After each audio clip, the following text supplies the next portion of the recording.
الحمد لله نحمده ونستعينه ونستغفره ونؤمن به ونتوكل عليه ونعوذ بالله من شرور أنفسنا ومن سيئات أعمالنا من يهده الله فلا مضل له ومن يضلله فلا هادي له ونشهد أن لا إله إلا الله وحده لا شريك له ونشهد أن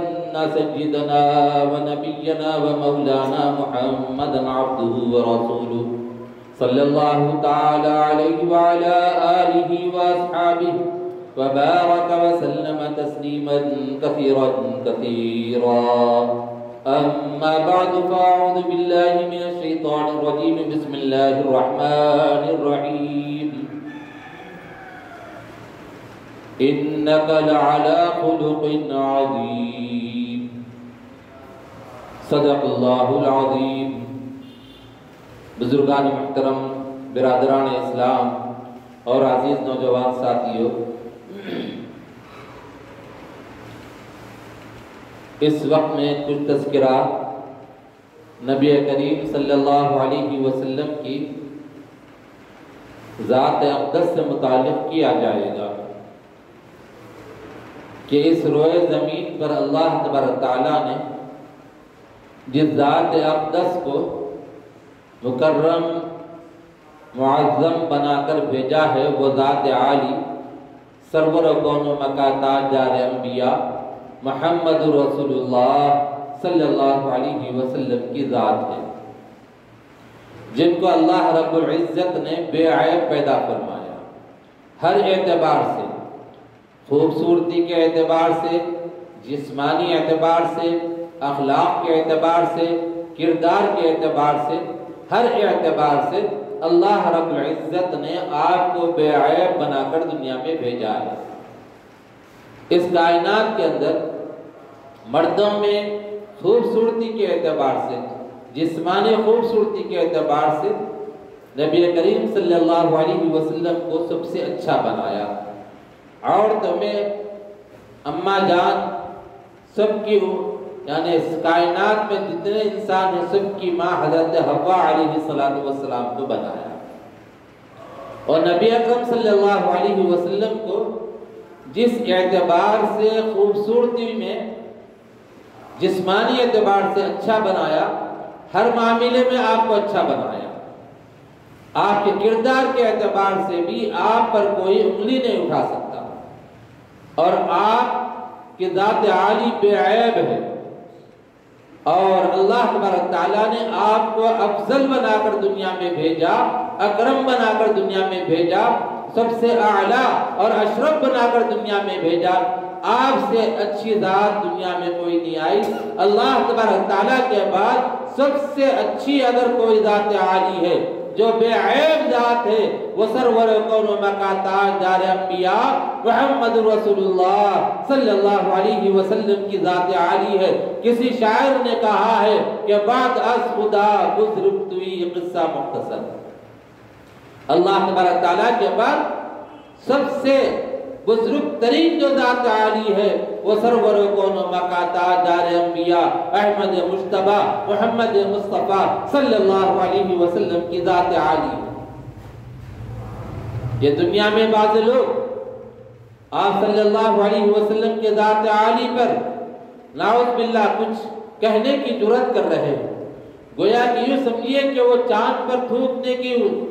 کوشش کر رہے ہیں، جب آپ تھوکیں گے تو آپ کے اوپر ہی وہ تھوک گرے گا پلٹ کر،